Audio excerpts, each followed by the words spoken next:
नमस्कार, बहुत स्वागत है आपका। आप देख रहे हैं किस्मत कनेक्शन और मैं हूं आपके साथ शैलेंद्र पांडे। मानव जीवन की दो बड़ी ऐसी कमियां हैं जो अगर जीवन में हो जाएं तो सब कुछ अच्छा होने के बाद भी आप जीवन में असफलता का सामना करेंगे और जीवन में चैन से नहीं रहेंगे।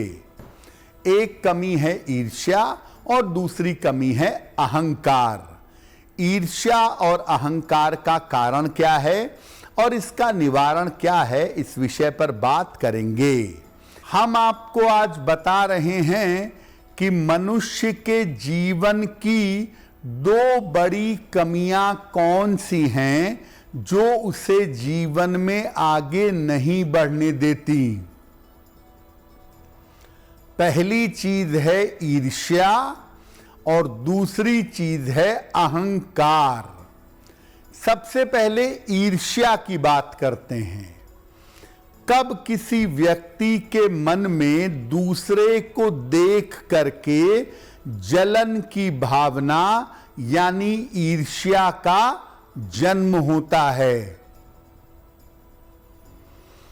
कुंडली में चंद्रमा और बुध की स्थिति ईर्ष्या के बारे में बताती है कि आप किसी से जलन रखते हैं या आपसे कोई जलन रखता है।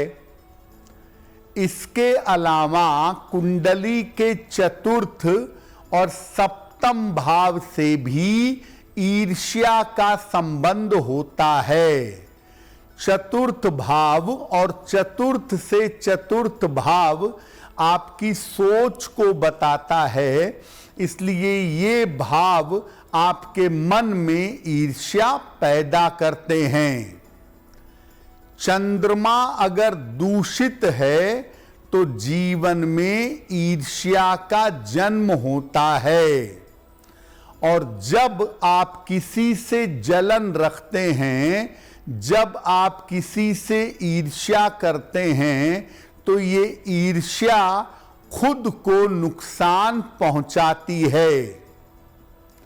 बुद्ध अगर गड़बड़ हो तो मन में ईर्ष्या तो पैदा होगी ही, ईर्ष्या के साथ साथ खराब विचार का जन्म होगा और व्यक्ति इस ईर्ष्या में दूसरे के प्रति बुरी भावना रखेगा और उसको नुकसान पहुंचाने का प्रयास करेगा। अगर कुंडली में ईर्ष्या की संभावना है और शनि अगर गड़बड़ हो जाए तो शनि इस ईर्ष्या को टिकाए रखता है। और अगर आपका बृहस्पति शुभ है, शुभ परिणाम आपको दे रहा है, तो बृहस्पति ईर्ष्या को नष्ट कर देता है। अब मान लिया आपके मन में ईर्ष्या और जलन की भावना पैदा हो गई है, तो ईर्ष्या की भावना को, जलन की भावना को समाप्त करने के लिए क्या करें? देखिए, शुरुआत से ही, आरंभ से ही गायत्री मंत्र का जप करने का अभ्यास करना चाहिए।